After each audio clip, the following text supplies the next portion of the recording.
Well, good evening, everyone, and thank you so much for joining us this evening for our pros and cons of adjustable rate mortgages, the ARMs. So first of all, just a brief intro. Those of you who've been on our attended our seminars before already know this, but just a quick introduction. My name is Jane Joe, and I am the broker and owner of Perisson Real Estate. Perisson comes from the Greek word for abundance and overflow. And our company's vision is to serve our clients, colleagues, and community so everyone may thrive and experience abundance in their real estate lives.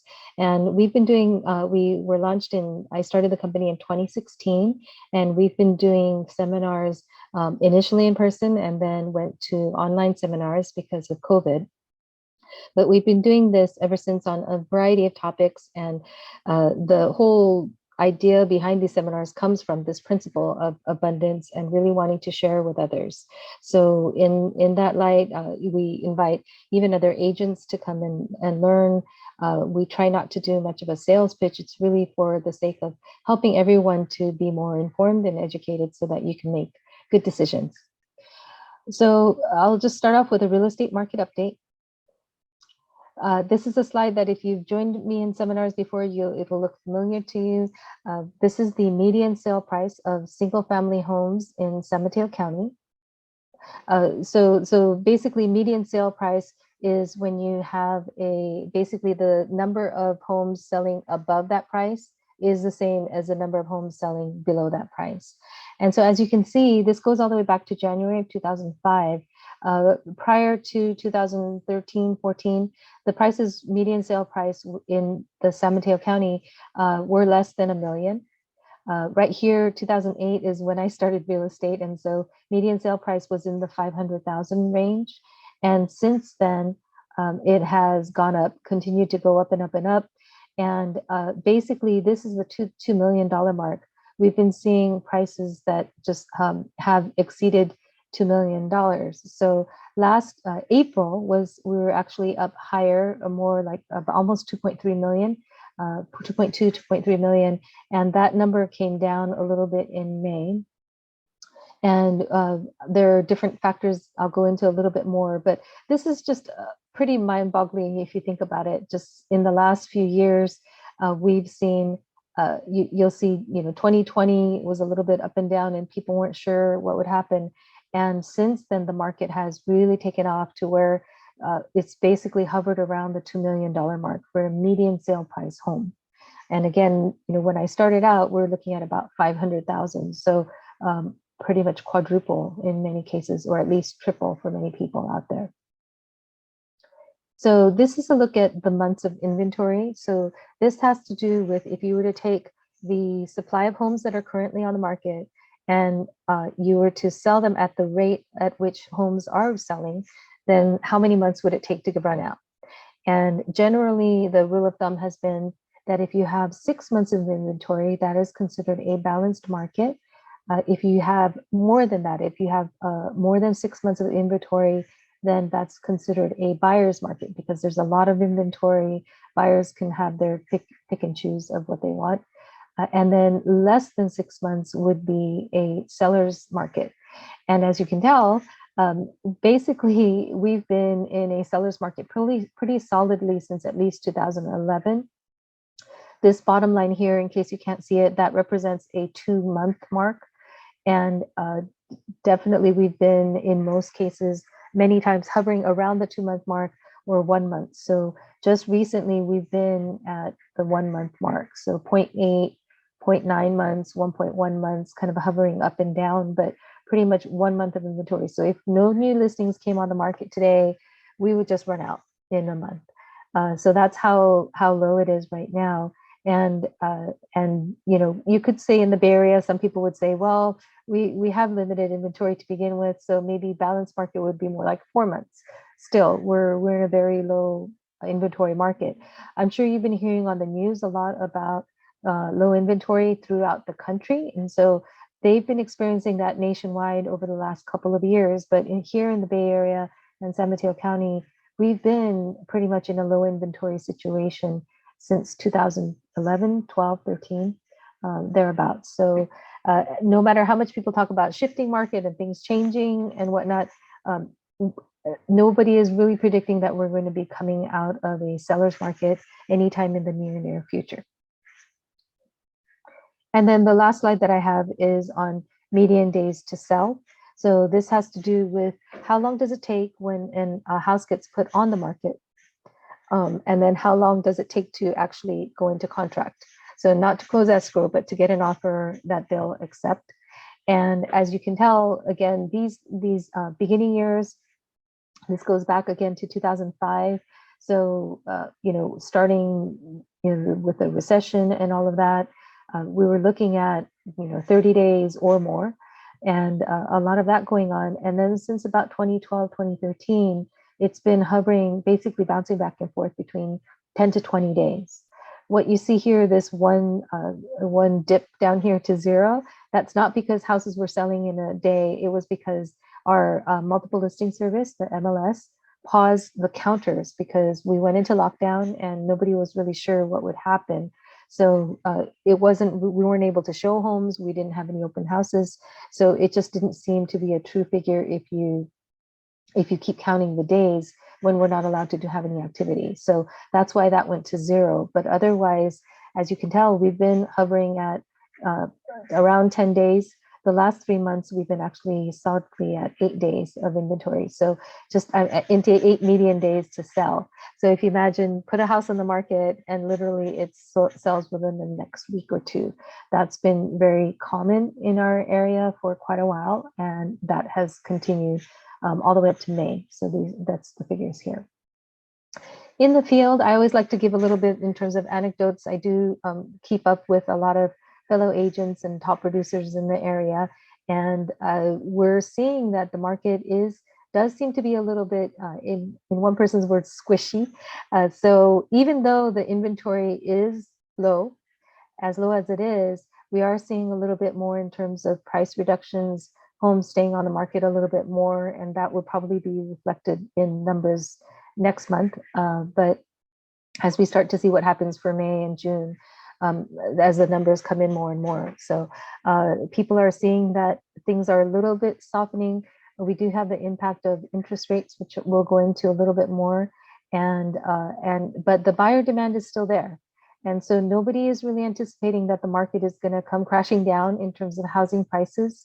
I think I did a survey among some of my agents this morning, and they were saying that there was an expectation. About half were expecting the prices to either stay the same or go up, and then the remainder said maybe slightly go down. And of course, real estate is local, and so it would really depend on where it depends on what the property is. It depends on what kind of a house you have, which location you're in.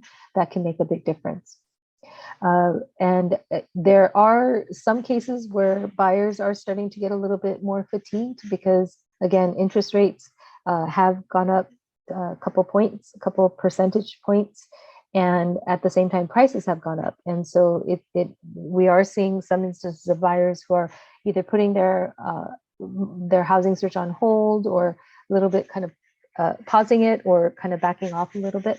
And that will lead to some of what we're seeing in terms of houses staying on the market more. I think for sellers, it's really important to have good expectations and not think, well, that house down the street sold at a certain price, and so mine is much better, and the market has continued to go up, so I should sell for a lot more. You need to be a little bit careful, cautious about that kind of automatic thinking. It's really good to speak with a professional about your specific market and what to expect. So recession is the big word. Inflation is the other big one. I think I've gotten kind of used to having my gas cost me more than $100. I hope I will never fully get used to that, but we're all feeling it. The stock market has taken a hit. In addition to that doesn't have an impact on buyer portfolios as well as their ability to buy. And we do have and so there is talk of recession.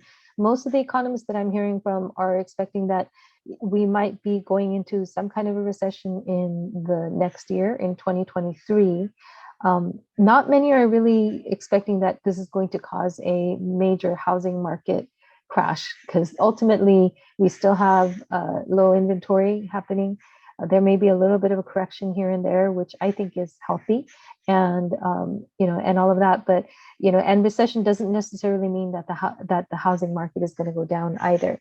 So and I've shown slides before in other time periods that have shown that in some recessions in the past, we've actually had the housing prices continue to increase. Here's a look at interest rates. So in terms of Freddie Mac, this is coming from Freddie Mac source, and as of June 2nd, this historically goes back to 1971, and you can see that as much as we talk about the interest rates, they're currently, as of June 2nd, 30-year fixed mortgage was around 5%, 5.09%, and then the 5-year, 15-year mortgage and the 5/1 ARMs are in the 4% ranges. And 5% feels a little bit high because we've been thinking about 2.5% and 3% all this time.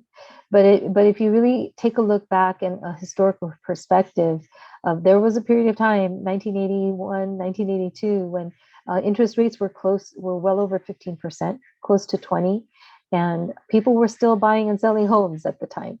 And that has gradually come down. I think we've been a little bit spoiled and used to it. But I remember when I started real estate in 2008, the interest rates were around 6%.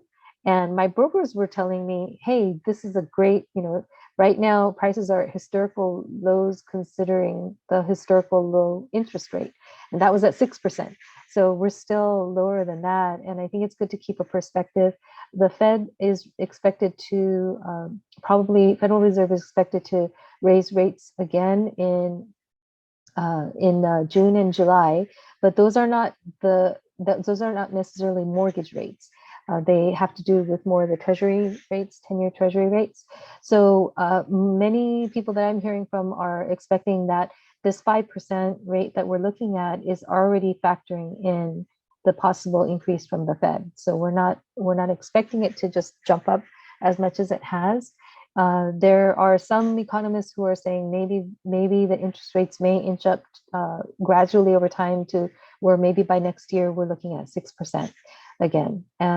So we'll all see. We'd all love to have a crystal ball, but that's what I'm hearing from the different economists that I listen to. And so now we'll go ahead and go into the adjustable rate mortgages section. Our speakers are from First Bank, Joe Cagano, who is a senior vice president of the mortgage division, and he'll do a little introduction of himself as well for all of the West Coast. And then Ron Tan, who is a vice president and home loan advisor for First Bank, and he is local. He does live in South City and works in San Mateo. And Ron's been a great partner in terms of my real estate business and helping to put transactions together, helping to even save some where another lender was not able to perform. So they're both a great resource. For our seminar this time, we had some technical difficulties with Joe and Ron not being able to join us. So I did re-record with Joe some to this section. And then I will be sending information for Ron, because if anybody is interested in your local, Ron is your go-to person here. So just as an introduction to adjustable rate mortgages, do they have a bad reputation? And I've found that I've had clients who they go, oh, I'm having to think about maybe doing an adjustable rate mortgage, and they hesitate because they feel like the ARMs have kind of a bad name, and they're kind of worried about it. And I think it's important to note, so during the Great Recession, the last recession in 2008, there was a lot of talk about how the adjustable rate mortgages caused many of the problems that homeowners were facing. And it's really important to know that those loans were different from the current products and that they're no longer around. So here are some of the features, and we did talk back and forth between me and Joe and Ron earlier. Negative amortization is one where the principal grows every month. Ability to get up to 120% financing with no down payment required, which meant little to no equity from the start. And so I think, and I'm going to ask Joe to elaborate on all of these. And then lax lending standards. It was just easy to get loans as long as you have a social security number. And that was an interesting thing for me because I started real estate in 2008. And the other agents around me were saying, oh, it's so hard to get a loan now. And I would say, how's it hard? And they go, well, you have to show all your documents to prove your income. And I was like, shouldn't you have to do that anyway? It just didn't make sense to me. So I thought that was interesting. And they would say, no, as long as you breathe on a mirror and it fogs up, you could get a loan. That's how easy it was. So that's a little bit of an outline, but I'd love for Joe to kind of take over from here and go into that a little bit more or add to it. Sure. Thank you, Jean. First, let me introduce myself. I'm Joe Cagano. I am the Senior Vice President of Mortgage for First Bank. I run their mortgage division out here on the West Coast. Ron Tan is one of my loan officers. He's our top producer. He's here locally in the San Francisco Bay Area. You'll be able to get his information at some point throughout this call. Ron is not here at the moment on screen, but his information will come up here shortly. I'll just touch on a few of those points you made. For those of you that are not familiar with a negative amortizing loan, they were also known as a neg-am. These types of loans were set up with several payment options, and those options range from a minimum payment to an interest-only payment to a full payment, and there's also a 15-year payment typically on these types of programs. However, when you made the minimum payment, effectively what you were doing is borrowing from your equity to help offset your mortgage payment. So if your full payment was, say, $3,000, the minimum payment might have only been $1,500. So every time you made a $1,500 payment, you were adding $1,500 on the back end of your loan. So your loan balance would grow to a certain point. Usually it was 125% of the original balance.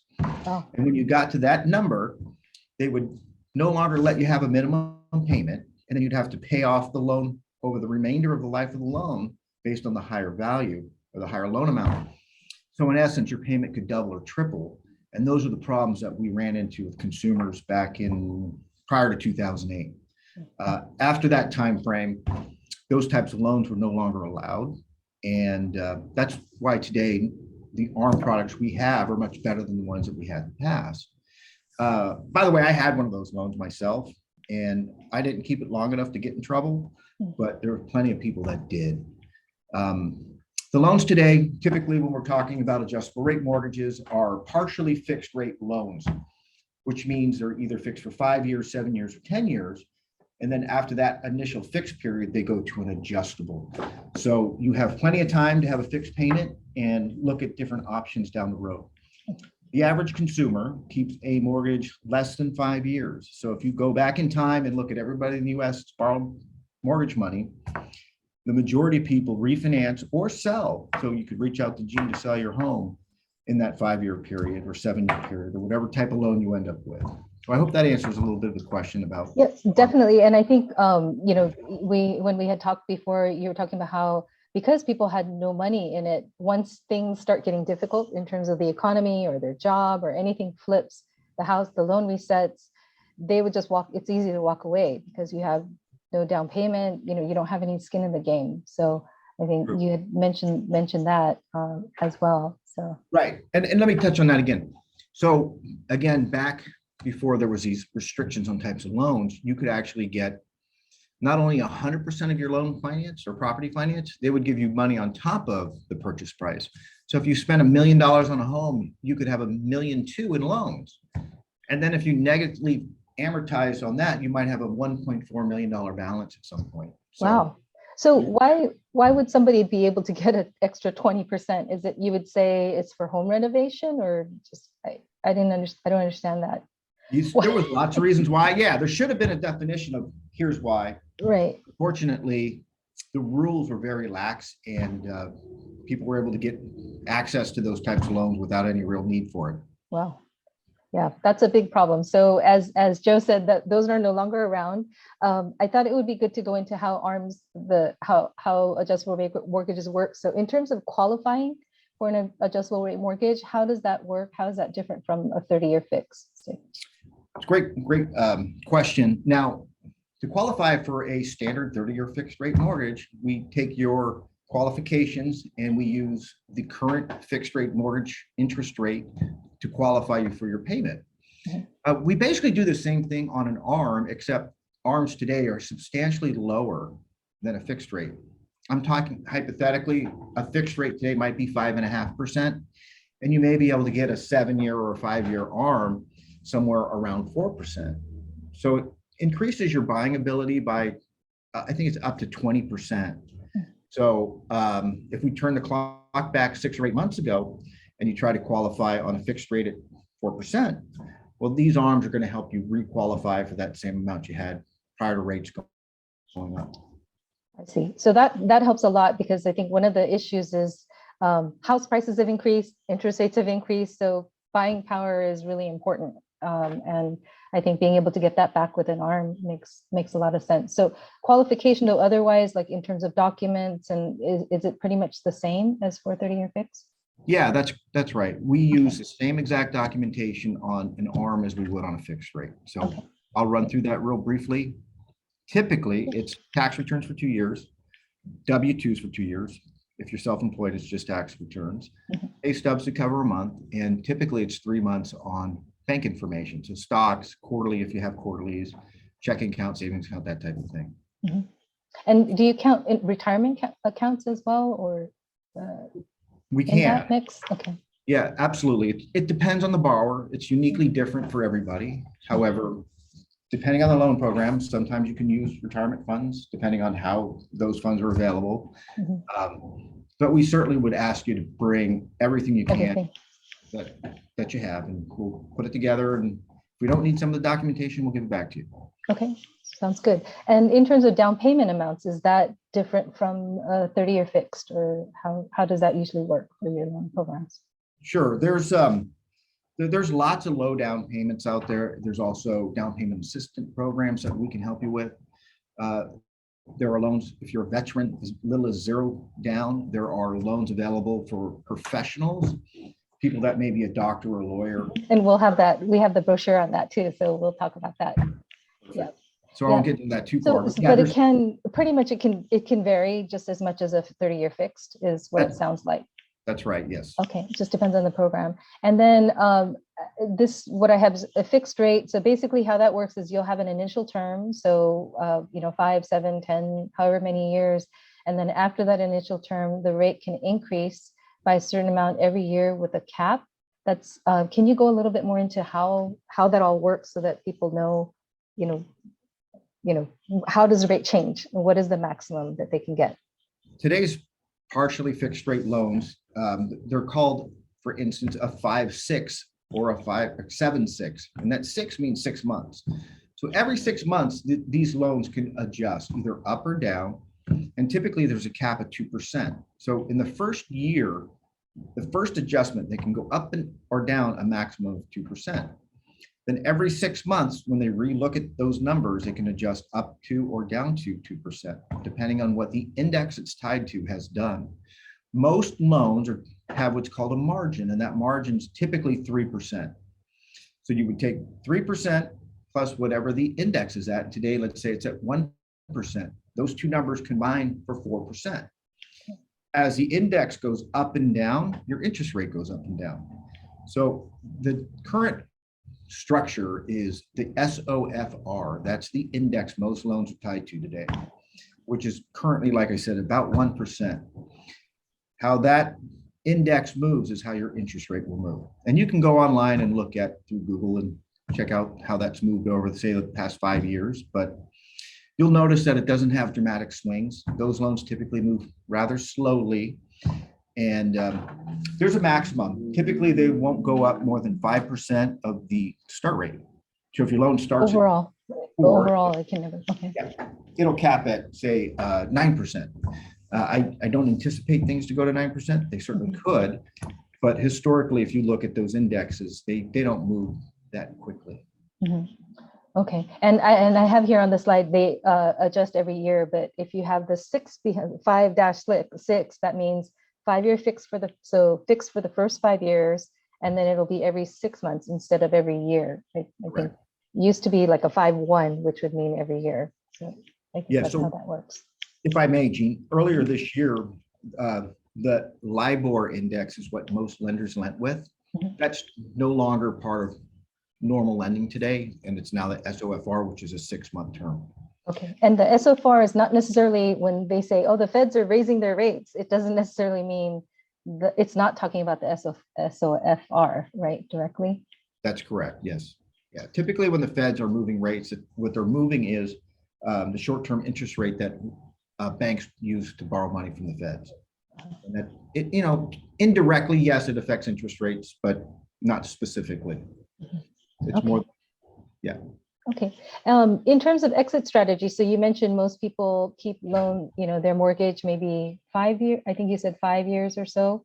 And so in general, can you go over again, you did mention some of the options. What do people do? So not everybody really holds on to an ARM. It's not meant necessarily to be a long-term product. So can you go over that Sure. again in terms of exit?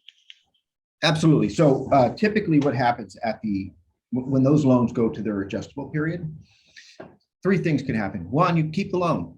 It might be that interest rates have changed where that loan goes down and it's a great loan to keep. Two, there could be a life-changing event in your life where maybe you need to pull out money for college for a kid, or you're moving, or a divorce, God forbid. So you could refinance at that time and take advantage of a different type of program, even a fixed rate. Or the third option would be to sell the property and upgrade. Maybe it's time to move to a new school district, or you're going to relocate somewhere else. That's when you'd reach back out to Gene and talk about selling the property. Mm-hmm. Or keeping it and buying something, keeping it as Yeah. investment and buying something different. But Absolutely. I guess you can refinance at that time. So I think a lot of different options. So we did go through, we have an example scenario here with how, just so that people can see in real numbers how it would work. So this is with a $2 million purchase with a 20% down payment, which would end up being a $1.6 million loan on a single family residence, owner occupied, and with a credit score of 800. I think when I spoke with Ron before, he said 760, something like that. And then this is what the loans could look like. So this was as of Wednesday, so a couple days ago, but maybe if you can go into those a little bit, that would be helpful. Sure. Now, if you look at the first option, the 7/6 ARMs at 3.875, it's substantially lower than today's 30-year fixed rate pricing. If you can stomach paying $700 more a month and you want the comfort of a 30-year fixed, the 30-year fixed program is a great loan. However, most people wouldn't benefit by a 30-year fixed, and a 7-year would meet most people's needs for the time they're in the property or keep a loan. So here you have on the first example, $7,523 for principal and interest compared to the 30-year fixed at $8,226. So both loans are great. It's a personal option. It's what you are comfortable with. Now, the one thing I will say is it may be harder to get the 30-year fixed because maybe you don't have enough income to qualify for the extra $700 a month. That's where the 7-year ARM would come in. You qualify for it a little easier. There's also another option to this as well. We do have, very unique to First Bank, is an interest-only ARM, where we only require the interest-only payment, and we qualify you based on that interest-only payment as opposed to the fully amortized payment. If you're super well qualified, you have great credit and a big down payment, that might be a better option for you. But for most people, the two you see in front of you are sort of the best loans available today. Okay. And with something like a 7/6, it doesn't mean that you're going to pay off in 7 years. So ultimately that still ends up being a 30-year commitment. That's right. These loans are amortized over a 30-year period. Mm-hmm. It's fixed for the first 7 years. And then in the 8th year, that's where you go into the adjustable part of the loan. Right. And then you do plan to, it is amortized, meaning you're going to be paying it off within the 30 years. That's how the payments would go. That's correct. Is yes. how it's structured. These loans are set up for 360 payments. Mm-hmm. And the first 7 years of that is fixed. So.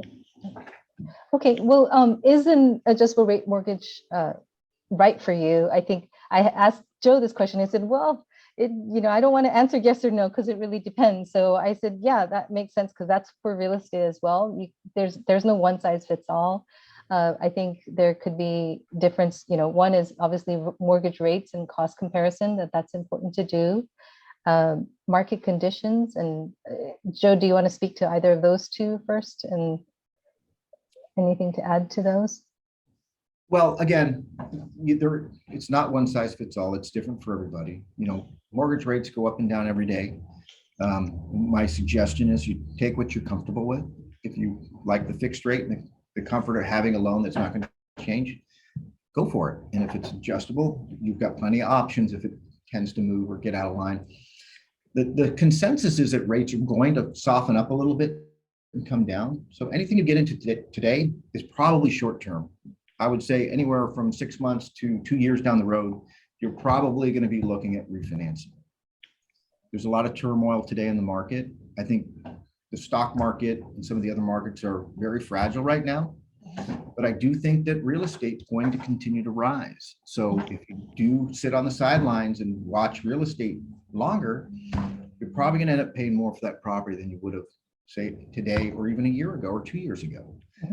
Gene, how much have we seen in appreciation in the last 24 months? Oh, just in the last 12 months in San Mateo County, it's 30%.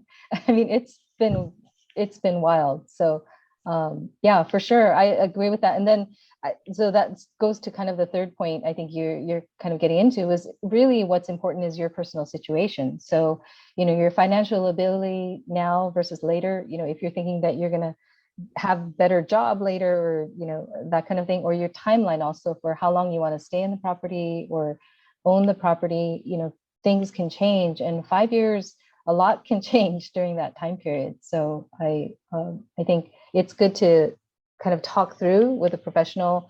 If in terms of real estate, it's good to talk to a real estate professional. In terms of a loan, it's really important to talk to a loan professional, kind of can evaluate your situation and talk about your goals and needs and be able to, come up with the right products for you and make the right suggestions. Very, very much agree. One thing I would like to add to that, there was a report published earlier this year by Price Waterhouse Cooper that said there's approximately 1,200 buyers for every listing in California. So that being said, there's a strong likelihood that real estate's going to probably go up and not down, at least in the short term. Yep. And I covered that in my in the real estate market update as well. It's like, no matter what people say about interest rates, about people moving out of the California, et cetera, our inventory is so low that literally if nothing else came on the market, we would sell everything off in a month. I mean, that's how low it is. And so the 1,200 buyers for every listing, that's pretty shocking. So I'd love to get that article, because I think that's again, the word of the day is inventory, that there's such a shortage. And so that is I totally agree with you. I think and most of the economists that I hear from are saying they're not expecting prices to go down, at least especially not in our area. And if anything, they may slow down in terms of how fast they go up. That's about it. But I think that's something to look at. And we're kind of going into the next slide, which is looking ahead. And you've talked a little bit into that. So you're saying you think that the mortgage rates are going to probably go down at some point, maybe next year too, maybe not this year, but it's really hard to say what rates are going to do. I can tell you based on my experience and what I'm hearing that short-term rates may go up, but the overall picture is, 6 months, 12 months, a year, 2 years down the road, we should see lower interest rates based on what's happening today. Inflation, as you know, has caused lots of stuff to rise, including interest rates. At some point, it's going to flatten out. It's just a matter of when. We've got, there's people on both sides of the fence saying, "Oh, it's going to go way up." People say it's going to go way down. I can tell you the constant is there's going to be change. My guess is it's going to go down. It's just going to take a little bit of time. Okay, that sounds, I agree on many levels. So I did want to go a little bit into what First Bank has to offer. This is one program, but before going into that, I think it's really what I've found working with Ron. I've worked with Ron on several transactions or many transactions, and it's always been great because he has he's able to do things that make sense, that help out. And he's actually helped me to save transactions along the way. So I think that's something that I found really refreshing and nice about working with First Bank. So, and he mentioned it a little bit, maybe you can go a bit into how that works or why you're able to do that. I think that would be helpful. Yeah, I'll touch on it just for a moment. First Bank, we've been in business for over 100 years. The same family has owned First Bank since, I think, 1906. And a bank with this generational ownership creates a lot of opportunity, especially in the mortgage world. We have a portfolio, which means we lend our own money. We're not relying upon somebody else. In today's market, a lot of lenders sell to Fannie and Freddie. You've probably heard those terms. We have on our portfolio the ability to lend our money. So we have a little bit different set of rules. If you've got some uniqueness in your qualifications, we can work with you based on our ability to lend. So with that, there's plenty of programs we have that the guy down the street may not. So please talk to Ron and he can help you explore your options. And this is one of them that you touched upon a little bit earlier, but I thought would be great to go into. This is the medical legal professionals. Can you talk about that? I can. Yeah, that's our professional program. It allows for as little as zero money down. If you're a doctor, lawyer, and some other qualifying professionals, this program will allow you to avoid paying mortgage insurance. So what mortgage insurance is it's really insurance for the lender. If you put less than 20% down, that mortgage insurance is paying the lender in case of a foreclosure. And that gap that they're paying for is the difference between your down payment and 20% down.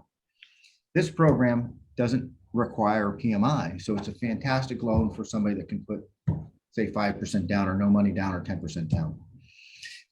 There's lots of flexibility in the way we look at income, credit, and mortgage reserves. So you always have to have some money left in the bank after you close. This program has a very light amount of requirements when it comes to that. Okay, and when you say reserves, what are the usual reserves that people are looking for? That banks, what does that mean? Reserves, like if they say 3 months of reserves. So what reserves are the amount of payments for your mortgage that you have in the bank after close of escrow.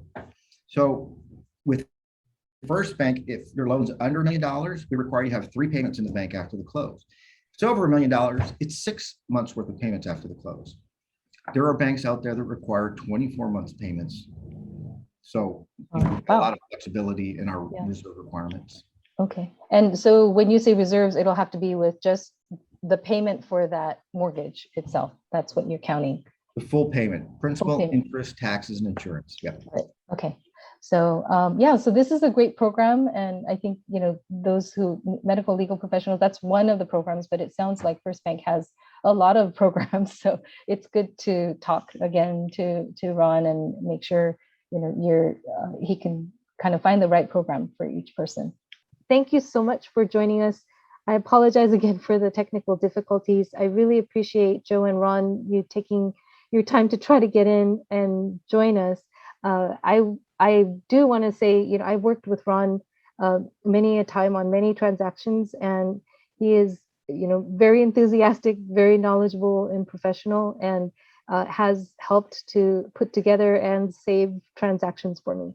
So I highly recommend him. And if you have any questions, I would encourage everyone to reach out to him and talk to him, because I've had only good experiences with them. And we look forward to seeing you at future seminars, hopefully one day in person, and wish you a wonderful evening and a happy summer.